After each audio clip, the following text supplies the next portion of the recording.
Hi అండి. అందరికీ నమస్కారం. Welcome to my channel. ఈ వీడియోలో కూటమి ప్రభుత్వానికి ఉద్యోగుల డెడ్‌లైను, బొప్పరాజు వెంకటేశ్వర్లు కీలక ప్రెస్ మీటు. దీనికి సంబంధించిన పూర్తి వివరాలు ఈ వీడియోలో తెలుసుకుందాము. వీడియో అయితే ఎక్కడే గాని స్కిప్ చేయకుండా ఎండ్ వరకు చూస్తే అప్పుడే ఇన్ఫర్మేషన్ పూర్తిగా అర్థమవుతుంది. అలాగే వీడియో చూస్తున్న ప్రతి ఒక్కరు లైక్ చేయండి ఫ్రెండ్స్. ఈ వీడియోని తోటి ఉద్యోగ పెన్షన్ మిత్రులతో అయితే షేర్ చేయండి. కొత్తగా మన ఛానల్ చూస్తున్నవారు ఇంకా ఎవరైనా సబ్స్క్రైబ్ చేసుకోకపోతే వెంటనే మన ఛానల్‌ని సబ్స్క్రైబ్ చేసుకోండి. సబ్స్క్రైబ్ చేసుకోవడం వల్ల నేను చేసే ప్రతి ఒక్క వీడియో మీ వరకు రీచ్ అవుతుంది. ఇక ఆలస్యం చేయకుండా వివరాల్లోకైతే వెళ్ళిపోదాము.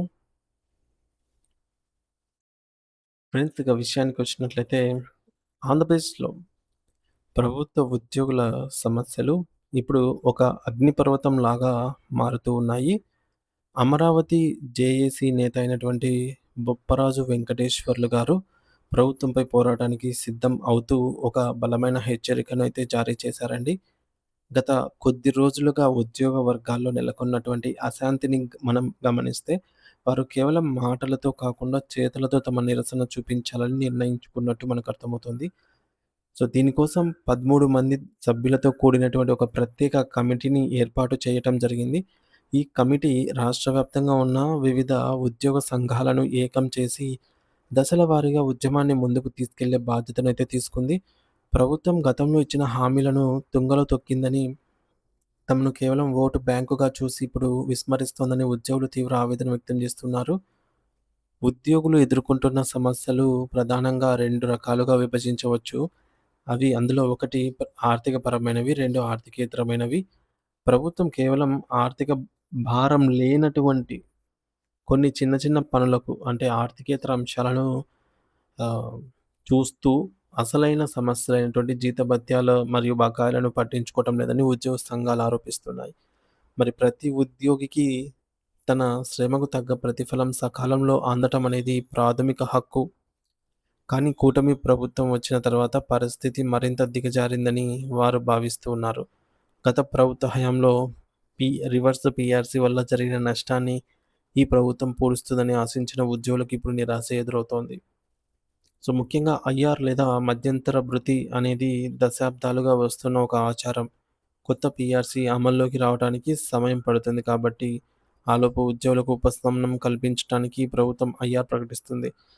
గత ప్రభుత్వం రాగానే 27% ఐఆర్ ఇచ్చిన మాట వాస్తవమే. మొదటి ఆహ్, క్యాబినెట్ భేటీలోనే ఉద్యోగులకు 27% ఐఆర్‌నైతే గత ప్రభుత్వం జగన్మోహన్ రెడ్డి గారు ఇచ్చారు. కానీ ప్రస్తుత ప్రభుత్వం మంచి ఐఆర్ ఇస్తామని ఎన్నికల వేళ హామీ ఇచ్చింది. ఇప్పుడు చూస్తే ఆ ఊసే ఎత్తటం లేదు. దీనికి తోడు పీఆర్సీ కమిషనర్ రాజీనామా చేసిన తర్వాత కొత్త కమిషన్‌ను నియమించడంలో ప్రభుత్వం చూపిస్తున్న నిర్లక్ష్యం ఉద్యోగుల సహనాన్ని పరీక్షిస్తోంది.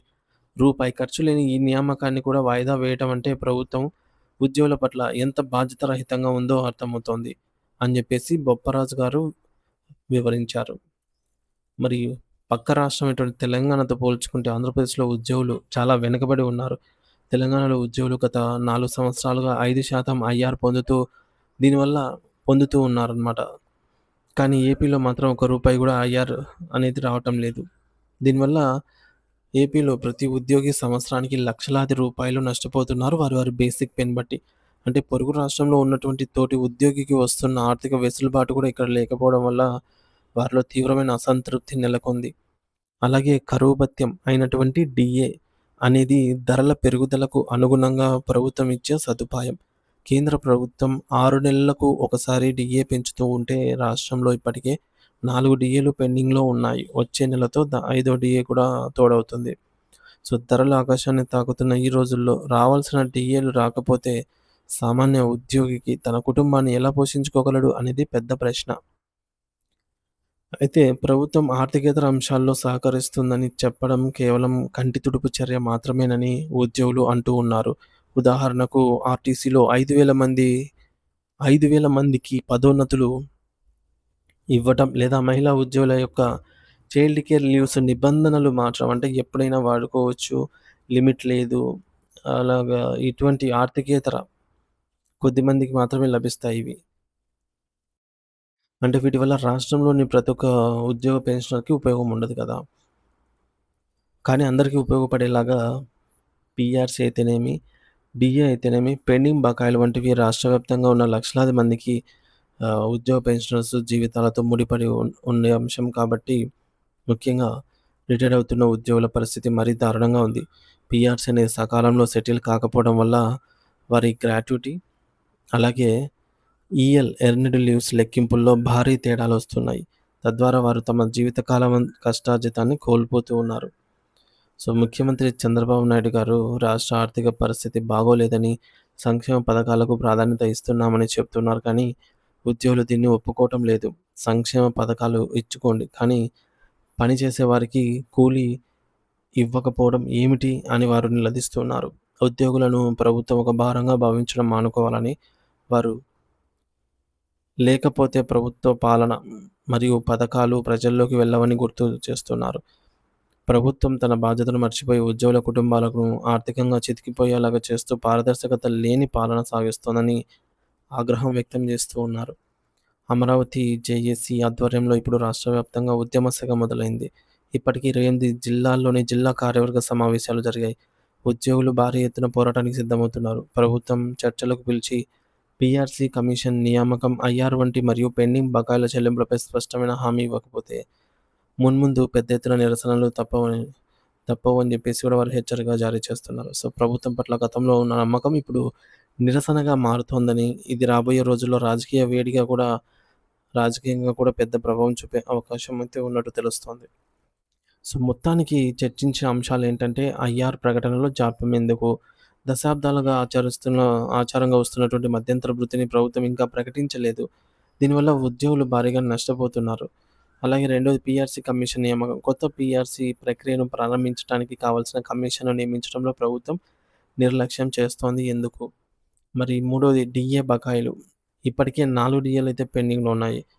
సో, జూలై 2024 నుంచి 2025లో 2 డీఏలు, 2026లో జనవరి 1 డీఏ మొత్తం 4 డీఏలు. అలాగే మనకు జూలైలో మళ్ళొక డీఏ +1 యాడ్ అవుతుంది. మొత్తం 5 డీఏలవుతాయి. సో, ఈ విధంగా పెండింగ్‌లో ఉన్న ఐదో డీఏ కూడా రాబోతుంది. ఇది ఉద్యోగులకు కొనుగోలు శక్తిని తగ్గిస్తుంది. తెలంగాణతో పోలిక.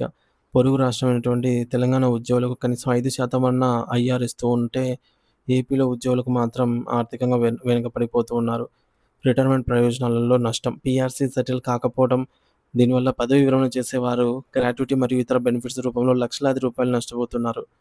ఉద్యమ కార్యాచరణ 13 మంది సభ్యులతో కమిటీ ఏర్పాటు చేసి దశలవారీగా ప్రభుత్వాన్ని జేఏసీ నిలదీయడానికి సిద్ధమైంది అన్నమాట నేడు. సో, ఇది ఫ్రెండ్స్ ఇప్పటివరకున్న తాజా సమాచారము. దీనిపై మీ అభిప్రాయం ఏమిటనేది తప్పకుండా కామెంట్ సెక్షన్‌లో కామెంట్ ద్వారా అయితే తెలియజేయండి friends. Thank you for watching this video.